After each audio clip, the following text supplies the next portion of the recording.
أنت لك والملك لا شريك لك لبيك. بسم الله والحمد لله وصلى الله وسلم على نبينا وعلى آله وصحبه أجمعين. Today we're here for another episode at the Deen Lovers podcast. It's been a while. We've been doing this for some time now, but there's still certain topics that we've never ever discussed. Yeah. You know, it's like the more the time goes on, you know, the awkward it gets. I feel like we've never done anything. Uthman, how you doing? Alhamdulillah Rabbil Alameen. It's great. I'm doing great. How do you feel about the new season, the new summer, the new everything? You know, it's a new season. I feel new. You feel better? I feel new about everything. It's a new season, and you know, a new era. A new era, a new theme, a new, you know, awakening. And so, alhamdulillah, we're here for you. Definitely. And that's what the podcast is really about. Talking about the most essential topics that you all need in order to actually grow mentally, physically, emotionally, spiritually. And that's the idea, because Deen love is all about, right, loving Allah subhanahu wa ta'ala, loving each other, and loving yourself. So many of the different topics that we talk about, it has to relate to one of these three categories. And today we're talking about loving each other, a great component of that, and loving Allah and loving yourself. There's a place on earth that Allah subhanahu wa ta'ala has placed for us to exist, to coexist and bring all of those loves in one place. Loving Allah subhanahu wa ta'ala, loving each other, and loving yourself. And that place are the Masjid, the houses of Allah subhanahu wa ta'ala. Today's going to be a heavy topic. We're going to dig into it, the Masjid, the role, the purpose. And obviously there's been a lot of attacks on the Masjid, especially if you live in the West, and especially if you live in, you know what I mean, in the Twin Cities area in the States, or you know what I mean, generally speaking, if you live in a non-Muslim country and you're a minority, a Muslim minority, you're going to experience some level of, you know what I mean, attacks and hate against the Muslim community. And so today we want to be discussing, how do we combat some of these things that are happening? What is the role of the Masjid? How can the Muslims, what type of role do they have in protecting the Masjid, in making sure the Masjid stay pure and clean out of a lot of things that have infiltrated the Masjid nowadays? So we're going to get into it, inshallah, and it should be exciting. Uthman, you know, growing up, the Masjid was the most central part of my life as Najib. I remember growing up, it was one of the most amazing experiences in life, and I think that had among the greatest impact in my life. But how, I know you're from San Diego, I don't know the environment there. I've been there twice. Shout out to San Diego brothers, they invited me, I think last summer or the summer before, I can't recall, but it was amazing. I had a great experience. I went there twice. Mashallah. It was an amazing experience. But how was growing up in the San Diego area and the Masjid environment over there? Bismillah ar-Rahman ar-Rahim. Alhamdulillah Rabbil Alameen. Wa salatu salamu ala Rasulillah wa ala alihi wa ashabihi wa sallama tasliman kathiran amma ba'du. So for me, as you know, this is when you're asking me about my experience, that's subjective. Oh yeah, of course. Okay. And so, you know, being growing up as a young Muslim, I was, as many of, you know, youth are today, unfortunately, and that's, everything is just cultural. You know, you don't have really a strong connection to the Masjid. Interesting. Probably I'll say my middle school era phase. Yeah. You know, I was going to Duxie, and you know, honestly, I hated Duxie, but I made sure, and alhamdulillah, this is just a tawfiq that Allah gave me. Yeah. That I never made it interchangeable with hating the Quran or Islam. That's a very important point. Right. Okay. Because today, a lot of the kids, they'll say, well, you know, a lot of Duxies are placed inside the Masjid. Of course. And so they may hate the Masjid. They made that Islam, connection. Oh yeah. Quran. Everything. Everything. Learning it. One package. As well. One package hate. Right. Unfortunately. It's a bundle. The complete package. The bundle era. Yeah. This is not trial. This is not the trial period. This guy paid now. He's a full member. And so, subhanAllah, you know, I never had that sort of like hatred for Islam, even though I practiced it culturally. Yeah. On and off, this and that, you know. Of course. You need something from Allah, make dua, but yeah. Other than that, it's like, now when I got later on, probably in my high school era, I started to learn about like Taraweeh. And so it's my first time learning about Taraweeh. My dad took me to the Masjid. And so even though I was not that connected to the Islam and practicing, but the Taraweeh, my dad, he kind of was like, oh, this is it's a night prayer. It's a very long standing. I'm like, okay. So I went there, and he kind of challenged me, to see if I can make it. Yeah. And for me, it was like, I liked it. Yeah. It was like a special moment at the time. It's Ramadan, all those things. So that's when I really started to appreciate an aspect of the masjid there. Interesting. And the tarawih. And then also just, the random connections you'll have with people. Yeah. At the time of Ramadan at nighttime. Oh, yeah. It's like a guy that you're always sitting next to, you have conversations with. Oh, yeah. And it's kind of like, you grow in relationship and connection there. Yeah. Right. And so Ramadan is an amazing moment to where it can show you what your life can be in the community. Of course. Right. And so this is how it should be all the time. Okay. Right. And Allah subhanahu wa ta'ala makes it easy for us in that month. So that's my experience as a young person with the masjid. Yeah. And also the masjid programs and the facilities and the things that the masjid facilitates. Yeah. Definitely. Yeah. Yeah. Shout out to, the masajid. There's some communities, they have amazing masajid. You know what I mean? Obviously, we're going to be talking about a lot of other angles today. But we want to give credit to a lot of places. I grew up in Rochester, a small city, not really too small. Shout out Rochester. Shout out to Rochester. And the masjid was it was the center point of the city. Yeah. I mean, nowadays it's a little bit different, but back then it was amazing. We had, community gatherings. We used to live in a neighborhood that was far away from the masjid, and my mom, she noticed that we were changing. And obviously not for the better, right? So what she did was she moved us to a neighborhood near the masjid. And I think that was the first time I was maybe in 6th grade, 7th grade, in middle school, where I had the first deep connection with the masjid. We'd go there daily. It was a social gathering. Because when you're young, you got to make sure the masjid is a social gathering for the young individuals. Yeah. Unfortunately, many masajid nowadays, they kick out the young people. And you know what I mean? They trespass them sometimes. Yeah. You know what I mean? And obviously, a lot of young people, you know what I mean? Not a lot, but a few might ruin it for the majority, especially from Ramadan. There might be different activities, but nevertheless, the masjid is the most important place in the life of a Muslim. Yeah, and that's very, very important to realize, and we want to emphasize on that point because قال النبي صلى الله عليه وسلم خير البقاء, like the best of places on planet Earth, right? On the things that Allah had created in terms of places are the masajid. And the worst of places are the markets. Nowadays, we see, a movement, a campaign, a hijrah, من المساجد إلى الأسواق. Yes. From the masajid to the markets. America. Subhanallah. You get what I'm saying? You go to Carmen Mall, populated. You know what I mean? Although there's a musalla inside it, you know what I mean? It has some benefits. But nevertheless, how many people go there? Nevertheless, the masajid are the best places, and all other places come in secondary, and the worst of places are the markets. But let's talk about the role of the masjid. All right. So what do you think is the key role of the masjid?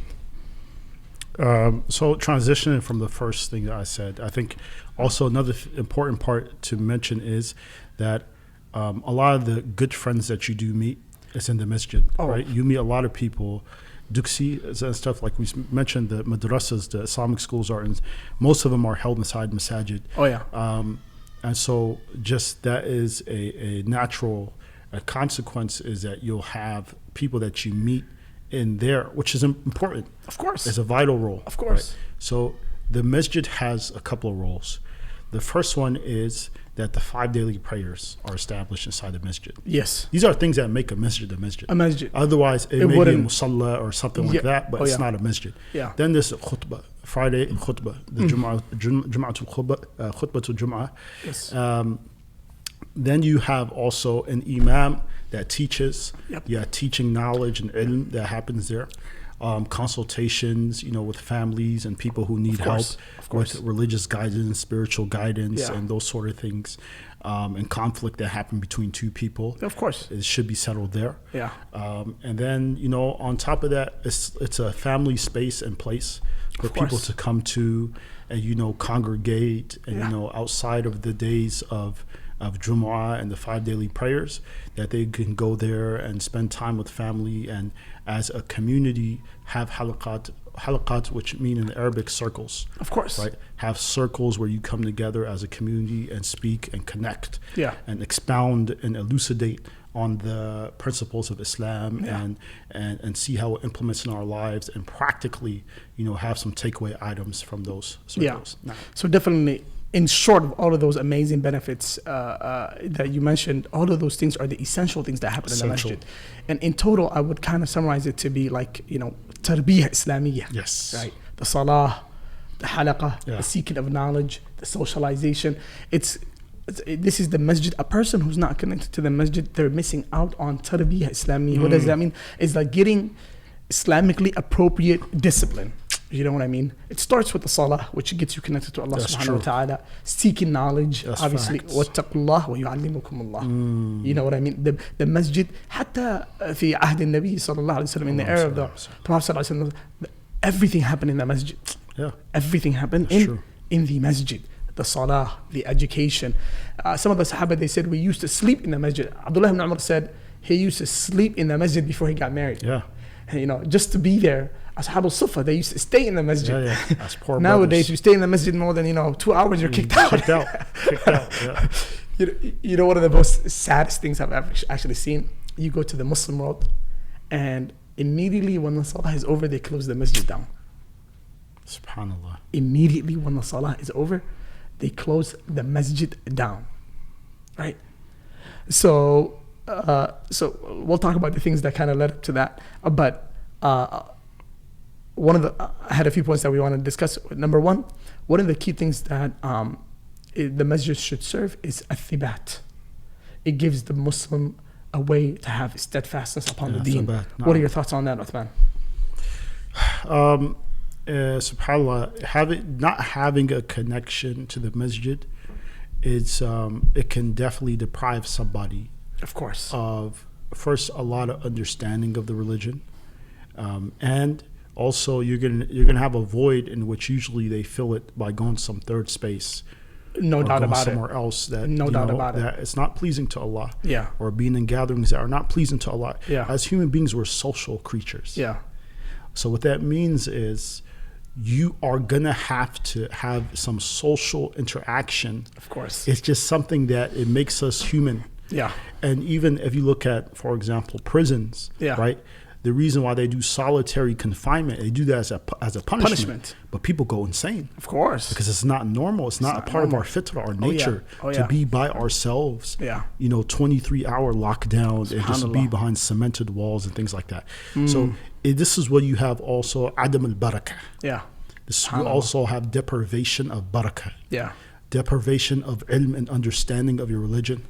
And deprivation of community when you need it. Of course. Right? One of the big goals and maqasid of the Sharia is the establishment of an environment of taqwa. Of course. You won't know where that is, and you won't know how to establish it elsewhere. Yeah. Right? And these are things that you learn inside of a masjid. Of course. Having the brotherhood, the friend, the companionship that you go, you read the Quran with, even, having like light jokes and interacting with each other lightheartedly inside the masjid.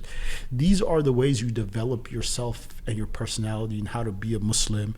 And you learn about things not to do inside the masjid. Because if you go do in the masjid, you have an elder say, hey, that's not good. Yeah. And these are things that you get that reinforcement to, where you go outside in the world, you're like, okay, these are things that you're conditioned to. Yeah. When you don't have that, you're not a part of the masjid, you're not involved, you don't have those elements that would reinforce your Islamic behavior, your Islamic conduct, your etiquettes, and your morals, which are very important. Of course. And you live in a kafir society, which is even much worse. Yeah. Like we said, it doesn't mean that, you can go and figure it out on your own, but you have a void. Of course. And if you don't have that place, then you'll have a place where shaitan, he makes it beautiful for you. وَزَيْنَ لَهُمُ الشَّيْطَانُ أَعْمَالُهُم, which is very dangerous. لَا تَتَّبِعُوا خُطُوَاتِ الشَّيْطَانِ. Yeah. The footsteps of shaitan are away from the masjid. Oh, yeah. Always. Right? Oh, yeah. And so once you're out there, you're fair game for Iblis. You have no sort of protection. You're done for. Yeah. You're done for. وَنَسَأَ اللَّهَ التَّوْفِيقَ. Naam. One of the most amazing things about the masjid is athibat. It will give you steadfastness upon the deen. Right? One of the 7 types of people in Yawm al-Qiyamah who will be under the shade of Allah is a man who their hearts were always, they hung معلق from the في المسجد. ceiling. نعم.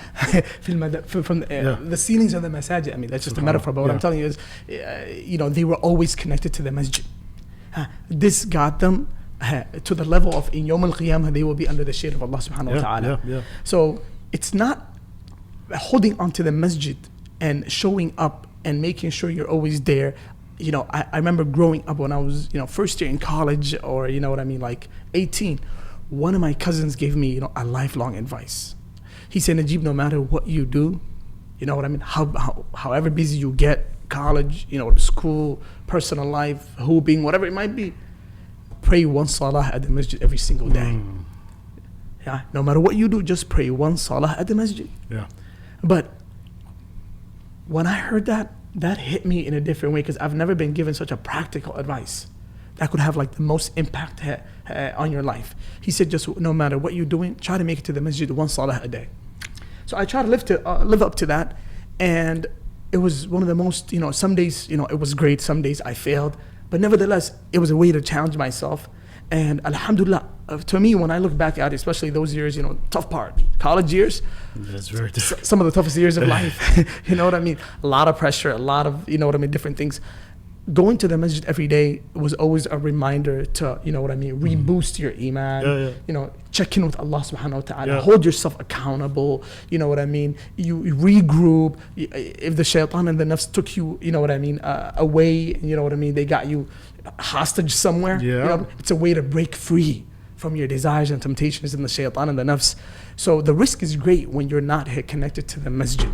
The second point, that the masjid, Uthman, what are your thoughts on that? We're going to talk about if we actually see it in our masajid nowadays, is that masjid should be a place of knowledge. Making sure people actually grow over time. Yeah. Have you been able to see this in the modern era? If you mean like teaching And learning, educating, and things like that. Appropriately. Yeah. I mean, subhanAllah, this is one of the things that a masjid should have to offer. And living in the West, we need it that much more.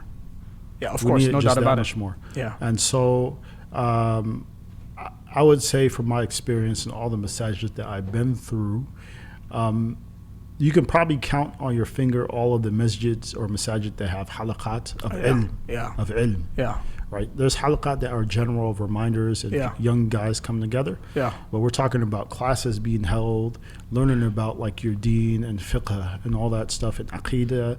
It's not a lot. It's not a lot, and there should be much more. Yeah. And I also think, just having, quickly I would add, that we're probably not going to touch on this, but it's just probably a good thing to add is for the sisters. It's extremely, extremely important that sisters are connected to masajid. Very, very important. And there may be some that, don't have sort of like classes and things for sisters, but and then there are some. There are some that do. And so, but there needs to be, sisters need to seek out those places where they could get that sort of spiritual nourishment. If you don't have it, think about it just for a second. Already there's like a whole month or a whole week of the month that sisters are not tahir. Yeah. And we know the consequences of that. Oh yeah, major. Which is many of them that they can't pray, they can't read Quran, or they can read Quran but touching it, the Mus'haf and all that stuff. Yeah. They're not coming to the masjid. They're not coming to the masjid. So they're breaking away and coming back in every time. But there are some sisters who look at that as a vacation. And what they don't realize is you live in a non-Muslim environment, a shaitanic environment, which means that you can easily get dragged into. Oh yeah. Just not praying. Now, sometimes you may make an excuse of, or you may even use it, billah, as a lie, say, oh yeah, I can't do this and that. Oh yeah. Right?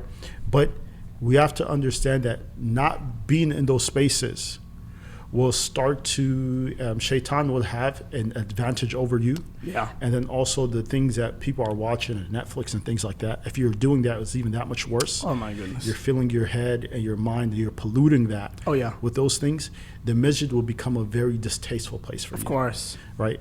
And even, billah, for some people, the deen becomes a distasteful place. Of course. So And I'm only saying this as encouragement. If there are places and spaces for sisters to learn, please, sisters, go there.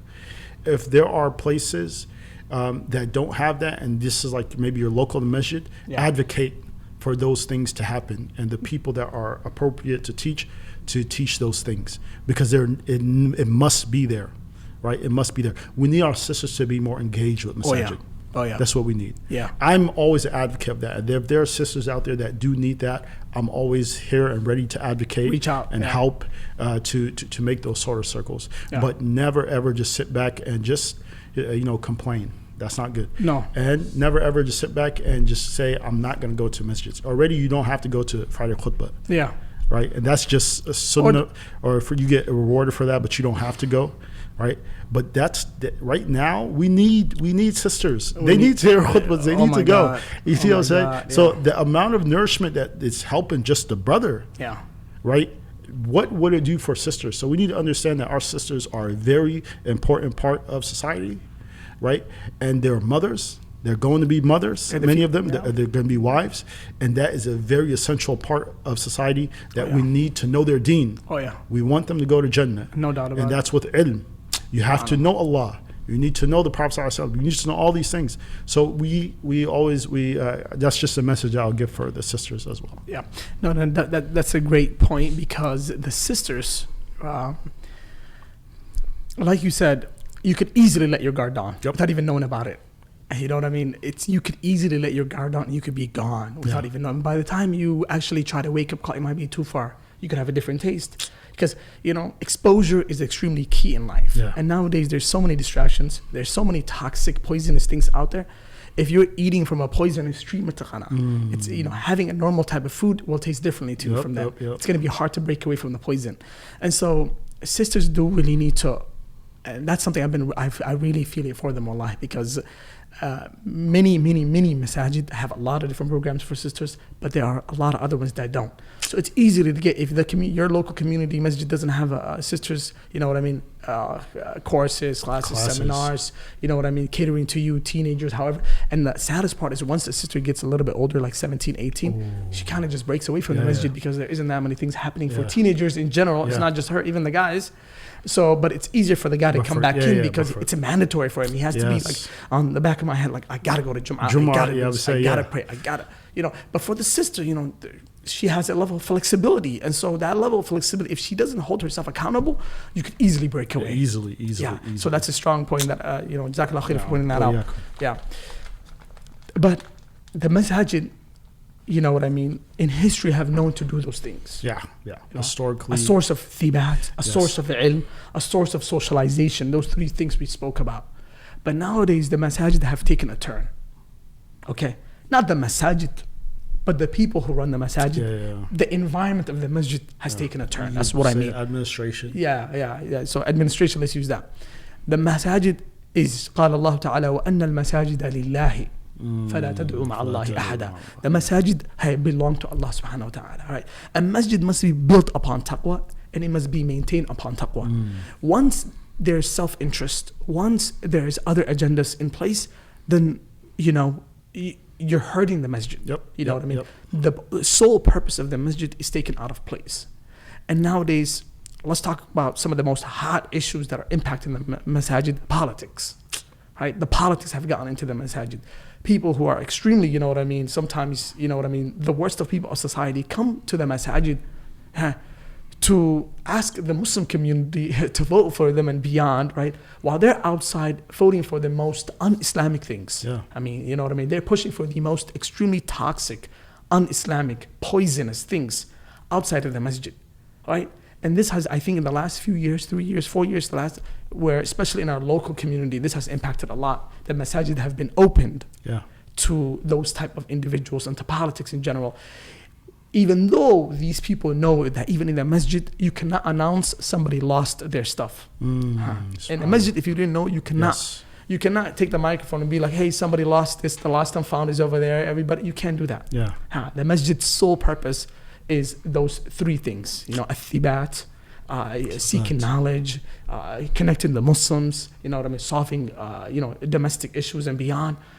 But anything outside of that, it's not appropriate to bring it to the masjid. Uthman, what have you noticed in the last few years upon this topic? Yeah, unfortunately, I think what you bring up is a good point that needs to be addressed, which is that the masjid, unfortunately, has become devoid of those, essential programs and things to benefit the community in terms of understanding their religion. Has become a breeding ground and for politics. And when we say politics, we're not talking about politics of the masjid of interaction and interrelations with one masjid to another.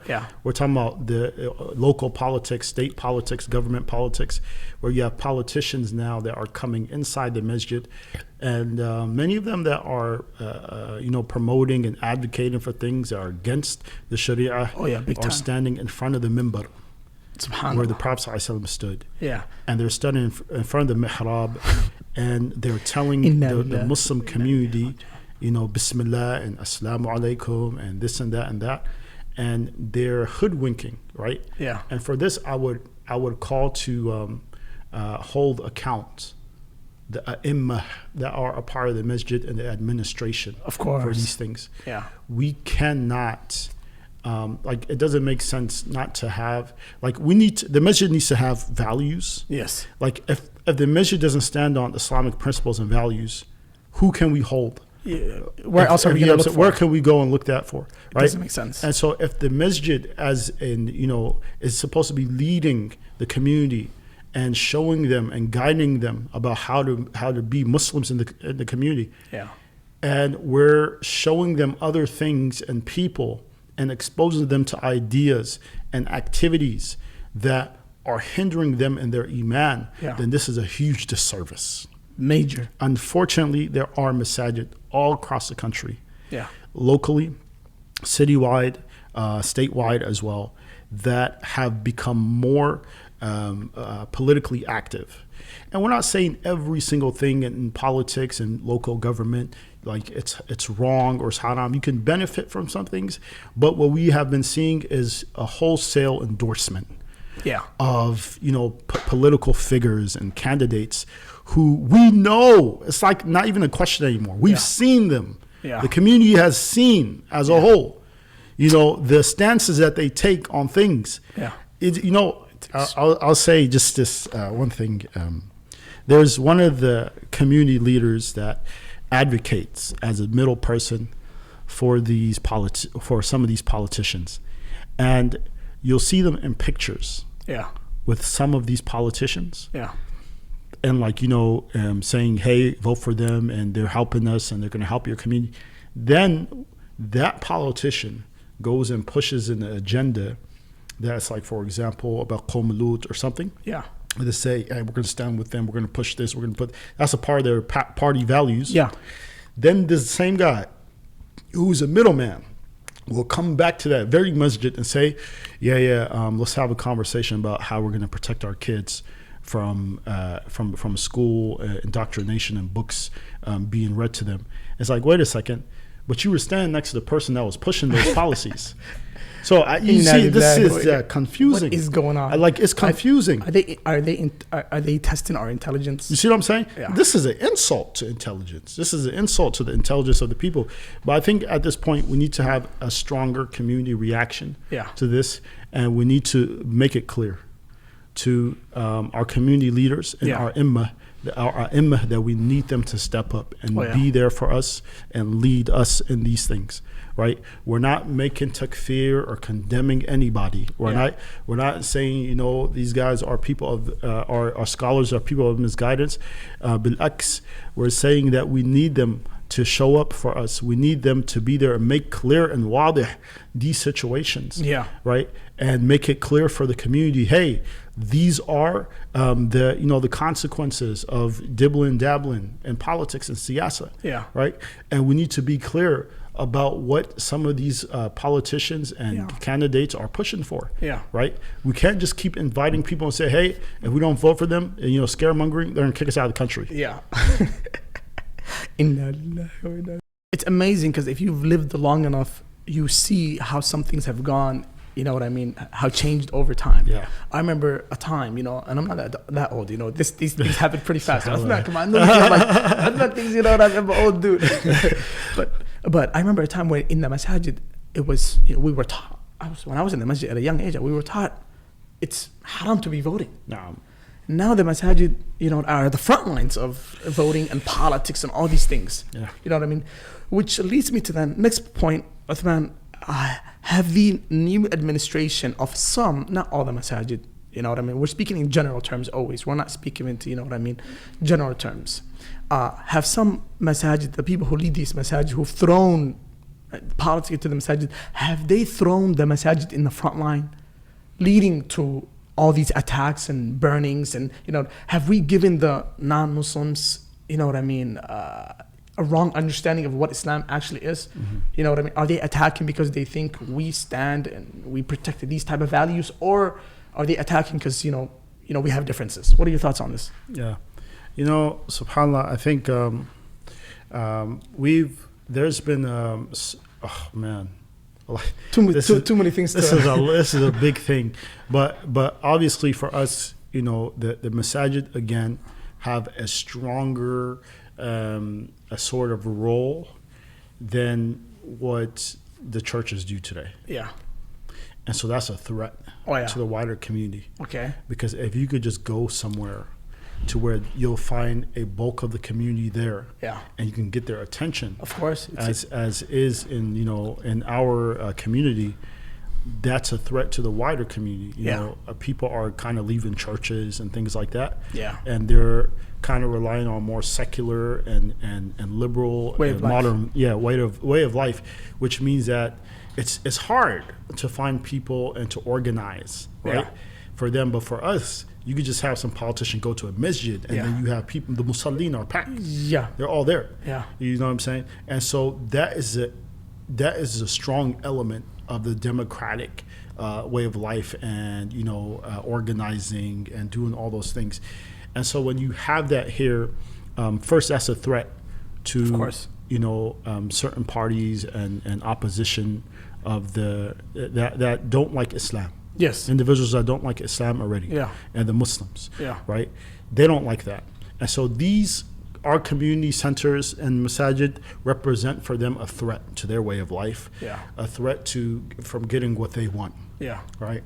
But I would also say that the masajid have been unnecessarily thrown into a fight, which is really not ours. No, it's not. Right?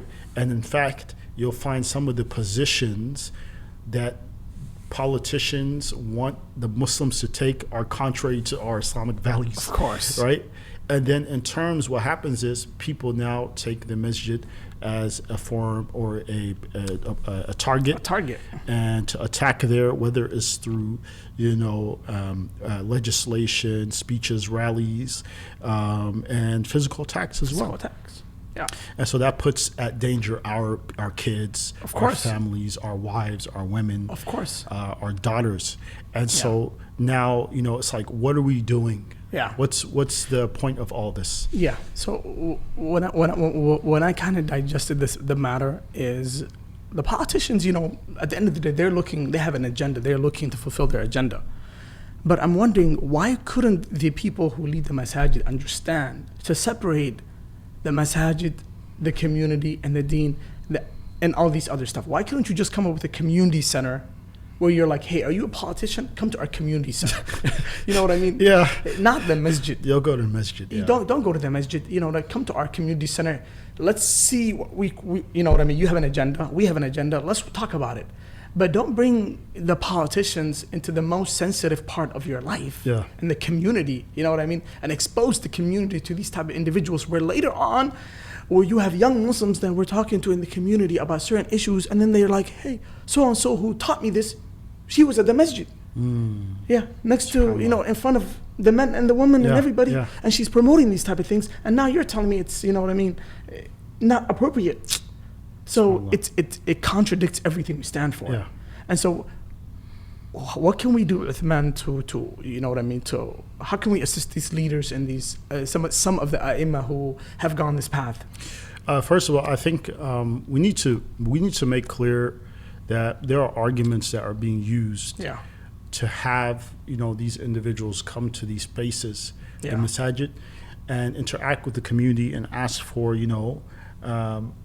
they're not. So most of the masajid, they can't promote a candidate.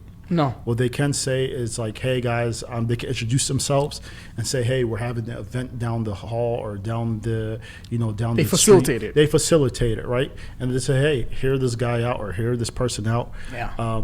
Which, they'll say that this is a greater maslaha of the community. And this is what we have to understand is that for a long time, the maslaha argument has been used. Yeah. So, I think what we have to understand is it's good to give the community a consistent message.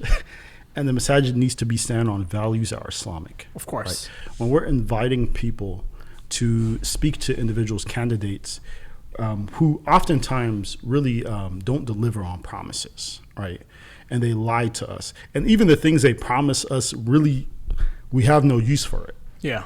Like, it may be helping the general community, Yeah. but let's just say that if it wasn't for this Muslim candidate guy, somebody else would from that party. Yeah. So it will still be there. Like, we didn't need you to come and tell us that. Yeah. Abdi. Yeah. Right? We didn't need you to do that.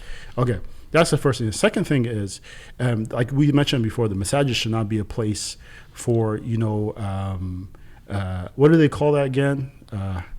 When you're for a candidate? Campaigning. Campaigning should not be for At the masjid at all. No. Right? And the other thing, too, is oftentimes we see these same people that are siding with things inevitably because of their party values. They have to. Right? And they're from the DFL, the Democratic Party, and which we are, I don't know any other Muslim that's in the, there's no Muslims in the Republican Party. No. And so they're all for the Democratic Party, and they're pushing a lot of agendas that are anti-Islam and against our values. Yeah. It's just, it is what it is.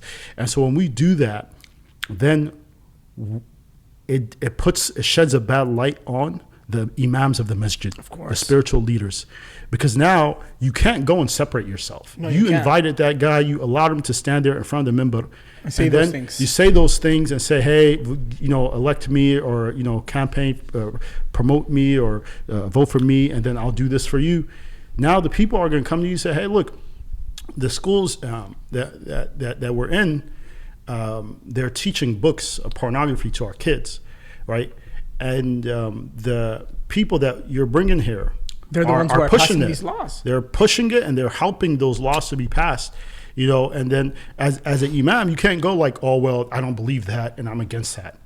You can't do that, because now you already put yourself in a place where you stood next to that guy and you said, okay, even though you didn't endorse him, you gave him a platform, right? Interesting. And so that is a form of supporting. And so that's why we need to be, if you as an individual, a person, want to go and apply, or you want to vote, we can't stop you from that. Yeah. That's your choice. Yeah. But we need to leave that out of the masjid. If you want to go do a community center, or you want to go do your own thing, and people, that's fine, right? But we can't go and bring those things inside the masjid, because it's confusing.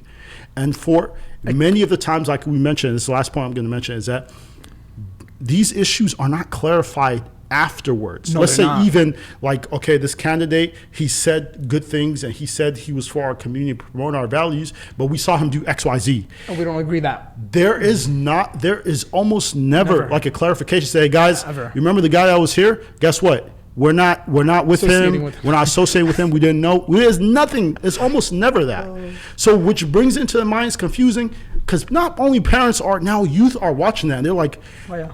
so is like homosexuality really that bad then? Look at that. So now the kids, they're shook. They're shook. That's entering their hearts. You killed them. SubhanAllah, and that's Yeah. So obviously we do need to do a part 2 of this topic some other time, because it's a big topic. It's big. But let's move on to what can the Muslims do to practically protect the masajid, because the masajid it's our responsibility. We need to make sure that we need to have some guidelines and some key things in place to make sure we protect the masajid. Unfortunately, the Muslim community, everybody has realized, is the most vulnerable community. Yeah. Most of our citizens don't carry guns. We're not the community has like some shock about getting a license to carry. If you go to any Somali mom, generally, because I know the Somali mom, shout out to the Somali moms, we love you guys. May Allah bless them. May Allah bless them. But if you go to the typical Somali mom and parent or dad, when you speak with them and you're like, let's get a license to carry and have a gun in the house to protect ourselves. They're like, no way. Same thing for the masajid. They're like, no way, we don't want anything like that. Nowadays, the masjid did one level of security that I like on one end and I don't like at the other end, because it's causing more harm than good sometimes. But I think they did it for a reason. It's, every masjid has a code to get in now. I don't like it because if you're running around somewhere and you want to get into, you don't know what the code of the masjid is. So a lot of masajid nowadays you can't even get into. The most awkward thing happened to me once at a masjid. Story time. I came up to a masjid, right, in my local community, but I don't pray there because, I'm always out, working and doing other things. So I pray in other masajid. And I go to the masjid and I'm trying to come in, and there's a brother parked in the masjid. He sees me like I'm wearing a qameez. I think that day I was wearing a qameez because I'm always wearing a qameez. But I'm trying to come in. I don't know what the code is. He sees me and I'm like, I yell at him. I'm like, hey, what's the code? He doesn't tell me the code. He gets out of the car, walks all the way up to the masjid, you know what I mean? And puts the code in there for me. I was like, what's going on now? Why do I feel out of place right now? It became like a source of like entitlement of like power and like, control unnecessarily. It happened to one of my friends, but he was wearing like he came out of work, he was wearing pants and a hat and stuff like that, and he tried, and the guy would not allow him to the guy looked at me, he's like, he wouldn't even come his way. He's like this guy's like a Somali guy, trying to just catch a dhuhr or whatever it might be, they wouldn't allow him in the masjid. So are the administration, are they doing enough to protect the Muslim community? Because I think the masajid are extremely vulnerable. What are your thoughts on that, Uthman? No, I think it's a great thing. So first we talked about the spiritual protection that the masjid should offer to the community. Yes. Now it's the Physical practical and physical protection of the masjid. Yeah. And I think we mentioned a category of one of the groups of people that are given the shade on the Day of Judgment. That's not given, that there's no shade except Allah's shade. Allah offers them His shade. Yeah. And that's the person whose heart is attached to the masjid. To the masjid, right? Yes. The category that we spoke about before was shabun nasha'a fi ibadatillah. Subhanallah. Right? Subhanallah. The young person that's raised in the worship of Allah. Yeah. And the masjid is an important component of that. Oh yeah. But now we're talking about people whose heart is attached to the masjid. Yeah. I always ask a question, is that, put aside this whole Democratic and Republican thing. If you as a person care about this masjid, this markaz, the most, this is what you tell us, wouldn't you want to defend it first? Yes. Why are you going to go, and this is one of the approaches which I think hasn't done well, is hiring security companies to come and send people, security guards that are armed even sometimes, around the masjid. I've seen people still get robbed. There's still people who got robbed gunpoint at the masjid with those guys there. With guns, security, and the masjid is paying $4,000 or $5,000 a month. Yeah. Right? For these guys. And while they're there, 2-3 people a week get robbed at gunpoint. Yeah. So my thing is, I think if we're going to say, hey, let's practice our constitutional rights and take benefit of our constitutional rights. Why not? The rights to bear arms. Of course.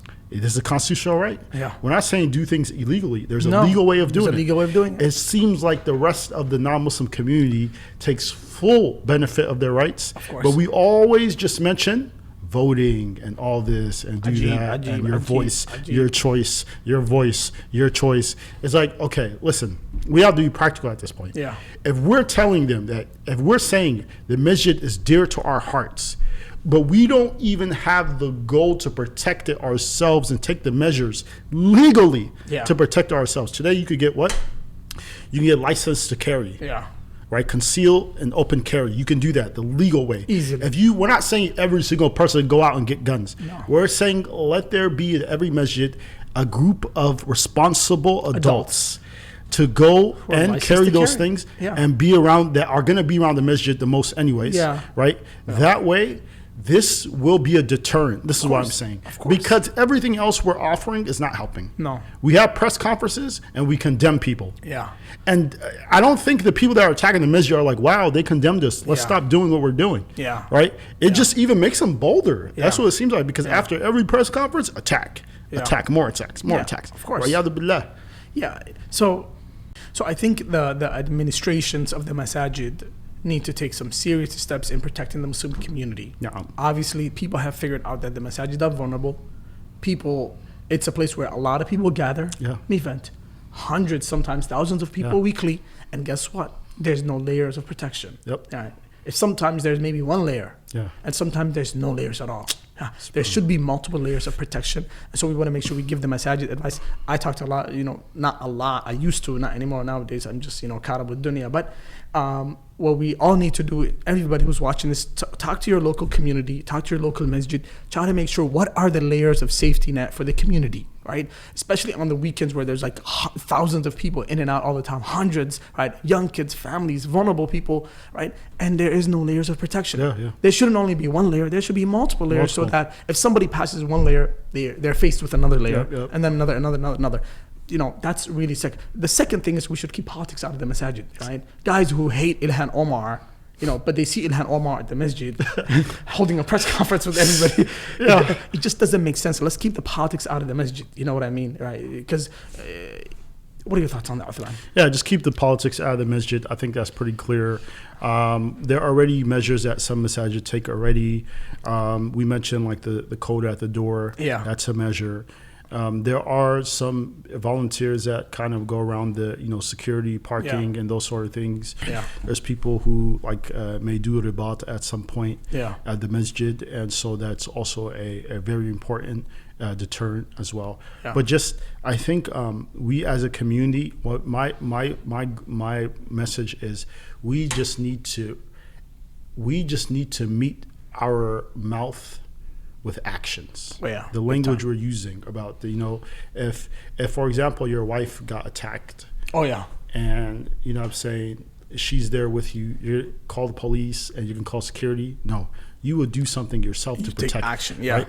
And so when we're saying these measures, for example, open conceal, open carry, most of that stuff, it's just like there's a great deterrent already that people think twice about attacking, right? And we know statistically that it does a great deterrent, that people who know places that have those sort of measures that are in place, they don't go and use it as a target.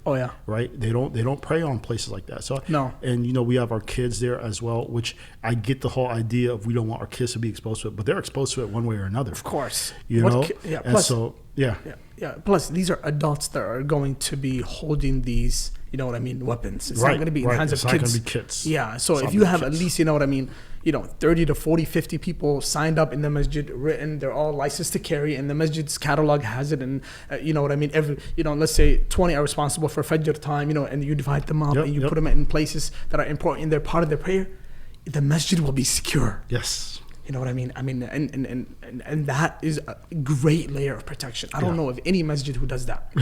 And I don't know why. That's the legal, smart, ethical way to go about it. I don't know why we're still acting so afraid. We're afraid. And I think that's one of the reasons why these people are preying on us, because we know of the mentality that comes with the political persuasion and the platforms that we're already claiming to support. Is that they're very pacifistic. They're passive. And they know that we'll go run to politicians for help and community and condemnation, which does nothing. It does nothing, and it just keeps on. The cycle continues. It perpetrates more.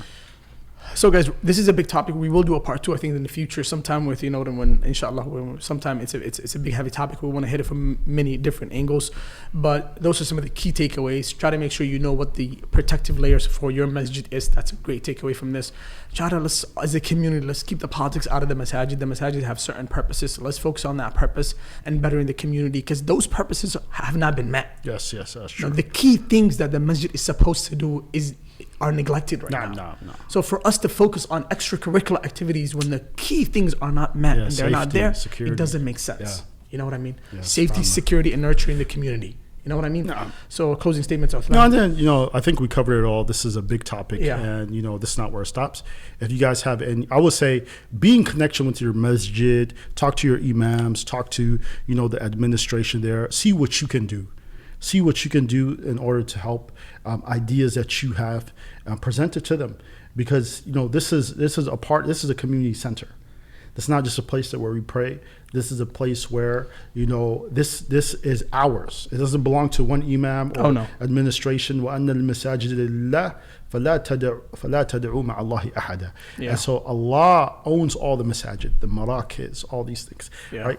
And so we need to be people that make this place our home. Don't shy away and say, okay, you know, well, that's so-and-so, Sheikh so-and-so's masjid. No, it's all of ours. And unless we start to take that responsibility and make it our homes, then, you know, these issues will continue to perpetuate. We'll close at that, inshallah, guys. A new season, a lot of great topics coming up, inshallah. Also, give us your thoughts and your ideas and your feedback always, inshallah. We'll be in touch. And inshallah, it's going to be an exciting summer. We do also have a lot of different activities coming up, inshallah. We'll be in touch. Jazakallah khairan to all the cameramen that we have, man. A lot of great guys come out. They help the podcast. May Allah subhanahu wa ta'ala reward them for their efforts. And the team is growing. So inshallah, keep us in your du'as. Wa sallallahu wa sallam ala nabiyyina wa ala alihi wa sahbihi ajma'in.